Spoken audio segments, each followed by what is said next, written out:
Ainda falando sobre a última semana, sobre a operação da Polícia Federal, Jair Bolsonaro já está há mais de 24 horas cumprindo medidas cautelares impostas pelo ministro Alexandre de Moraes do STF. Agora, quais os rumos do processo contra o ex-presidente da República? É isso que a gente vai conversar agora com o advogado criminalista Dr. Carlos Kaufmann.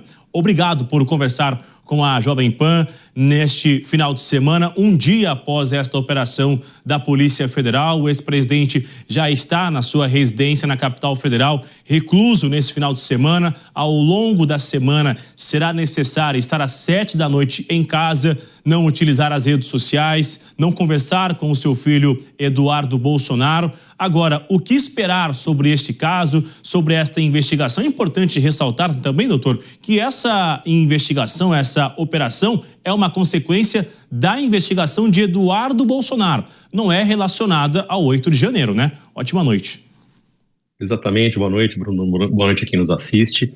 Essa medida cautelar, essas cautelares alternativas à prisão, elas foram decretadas no âmbito do inquérito policial que investiga aí a atuação do Eduardo Bolsonaro. Tá? Então foi instalado este inquérito policial, esse inquérito policial vem tramitando e a Polícia Federal, neste inquérito, solicitou aí que fossem decretadas cautelares com relação a Bolsonaro. Entre essas cautelares, vem aí a proibição de se ausentar de sua residência no período noturno, nos finais de semana, vem aí a proibição de conversar com todos os investigados, inclusive com o investigado neste inquérito policial, que é o seu próprio filho, né, o Eduardo Bolsonaro, que é o inquérito policial 4995, e também outras proibições, como se manifestar em rede social. Então, é uma repercussão muito forte diante desta investigação que existe, e na verdade, Bruno, a gente tem que tocar em um assunto que infelizmente está acontecendo no Brasil. Existe uma politização de uma investigação, uma politização de um processo, e evidentemente que agora, se o Bolsonaro pretendia participar de campanha política, estava se destacando em campanha política, isso aí está impossibilitado de prosseguir nesse sentido, até por essa decisão do Supremo. Ele não vai conseguir viajar porque ele tem que estar em casa todas as noites, não vai conseguir se manifestar por rede social, enfim, não vai conseguir apoiar ou pedir voto em eleições que se avizinham e se aproximam. Então existe essa participação direta do Supremo neste caso concreto, essa é uma consequência gravíssima diante de um Estado que, na verdade, nós temos que discutir a possibilidade, a liberdade de expressão, a liberdade de manifestação e até a liberdade de escolha daqueles que vão se candidatar nas eleições próximas. Agora, a gente viu ontem mesmo, após ele receber este equipamento, este aparelho, que ele está fazendo uso agora diariamente, 24 horas, na verdade, ele já tinha a informação que não está autorizado a utilizar as redes sociais, mas elas estão ativas, diferentemente de outras situações que as redes foram retiradas do ar. E o ex-presidente está conversando com a imprensa, está dando entrevistas, recebendo jornalistas. Há um risco do Supremo Tribunal Federal entender que ele também está divulgando informações ou indo contra essa investigação ao conversar com a imprensa, ao ficar dando declarações? Há um risco de alguma cautelar seja revertida e evoluir esta ação contra Jair Bolsonaro? Bruno, eu li atentamente a decisão do ministro do STF, a decisão do ministro Alexandre de Moraes, e não há proibição dele se manifestar pela imprensa. Então ele pode dar entrevista, pelo menos por enquanto não há esta proibição. Se vier esta proibição, aí sim tem que se reavaliar como ele vai agir, se ele vai se manifestar ou não. Mas por enquanto não há. Por enquanto ele está proibido de se manifestar nas redes sociais, está proibido de se manifestar e conversar com os demais investigados, inclusive com seu filho, o que é uma novidade, até porque todos têm direito a acesso a conversa com familiares, mas ele foi proibido de conversar com o filho que também é investigado, e evidentemente, então, ele tem que estar dentro de casa. Mas as entrevistas não estão proibidas. Então, tecnicamente estou dizendo, não estou dizendo de outra forma política, mas tecnicamente, não, essa entrevista ou entrevista na imprensa não tem o condão de reverter esta medida da forma que ela foi decretada. A gente vai continuar com esse assunto. Aliás, muito obrigado aos que estão chegando agora aqui no Jornal Jovem Pan. Estamos repercutindo esta operação da Polícia Federal na última sexta-feira e também nessa investigação durante a Operação Ontem, os agentes da Polícia Federal encontraram um valor, tanto em real quanto uma outra moeda, também na casa de Jair Bolsonaro. Esse valor ele foi citado, inclusive, no voto do ministro Flávio Dino, logo na sequência no plenário virtual da primeira turma, que isso seria uma espécie de um financiamento e que evidencia um risco de fuga. Inclusive, no olhar do senhor, com a experiência que tem já atuando com essa área, esse valor encontrado na casa de Jair Bolsonaro, fica claro que seria um valor para financiar alguma coisa ou para financiar uma fuga? Salvo engano, foram 14 mil dólares, né, em moeda norte-americana. Então, eu acho que isso aí não é suficiente para financiar a fuga e, na verdade, não precisaria deste valor para financiar qualquer tipo de fuga.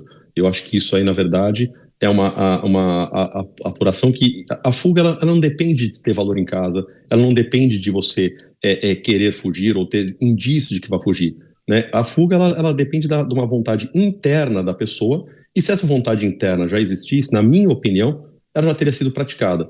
Mais do que isso, essa medida cautelar foi decretada no âmbito de um inquérito policial, de uma investigação ainda, de um inquérito, não da ação penal que vigora contra o Bolsonaro dentro do Supremo Tribunal Federal. Então, não dá para se falar em fuga neste momento, numa investigação que está se iniciando, e que está se apurando a participação de Bolsonaro em 3 crimes específicos, né? Então, na verdade, os crimes que estão sendo apurados são coação no curso do processo, ou seja, ameaçar, ou por violência ou grave ameaça contra alguma autoridade brasileira ou alguma autoridade no Brasil, né? Obstrução de investigação, então quer dizer, você impedir ou embargar qualquer investigação que está em curso, tá? A ação penal contra ele vigente não está mais na fase investigatória, então não tem como embaraçar esta ação penal ou qualquer investigação desta ação penal, e também diz da abolição violenta do Estado Democrático de Direito, que na verdade seria negociar ou com qualquer autoridade, outro país, para que sejam praticados atos típicos de guerra ou invadir o país. Então são esses os crimes apurados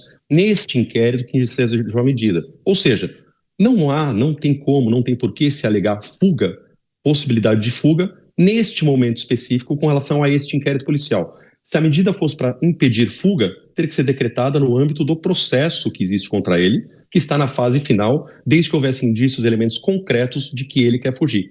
E eu acho que 14 mil dólares em casa não são elementos concretos de que ele está pretendendo ausentar-se de qualquer culpa ou responsabilidade que vier a ser uma condenação do Supremo Tribunal Federal. Agora, entre essas ações que foram aplicadas ao ex-presidente, está também, ele está restrito de se reunir com os embaixadores, qualquer tipo de contato ou de se aproximar de uma embaixada, e é o que mais tem na capital federal, é a embaixada em vários locais ali, só que a gente também relembra aquela imagem do ex-presidente que esteve em uma embaixada, ficou durante algumas horas, durante a noite lá, inclusive. Oferece um risco essa conversa de Jair Bolsonaro com os embaixadores, ainda mais quando ele fala que se Lula fizesse um aceno e ele recebesse de volta o documento do STF, ele iria aos Estados Unidos para negociar com o governo americano para retirar esses 50%.